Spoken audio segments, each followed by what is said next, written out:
ننھی جل پری زمین پر جانے کے لیے بے چین تھی، اس لیے اس نے کہا آپ بتائیں کیا شرط ہے؟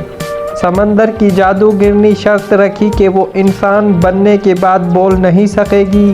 ننھی جل پری نے فوراً شرط مان لی۔ جادوگرنی نے اس کے لیے ایک خاص جادوئی شربت تیار کیا، پھر اس نے منہ میں منتر پڑھ کر پھونکا اور جادوئی شربت ننھی جل پری کو پینے کے لیے دے دیا، جس کو پی کر ننھی جل پری نہایت خوبصورت لڑکی کے روپ میں آ گئی۔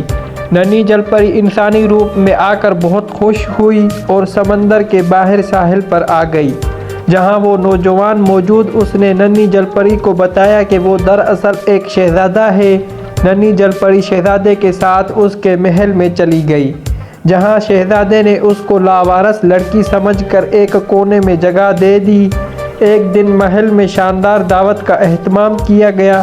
شہزادے نے ننھی جل پری کو بھی دعوت میں آنے کا کہا۔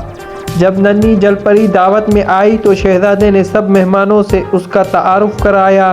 اس موقع پر شہزادے کے والد نے اس کی شادی ہمسایہ ملک کے شہزادے سے طے کر دی تھی۔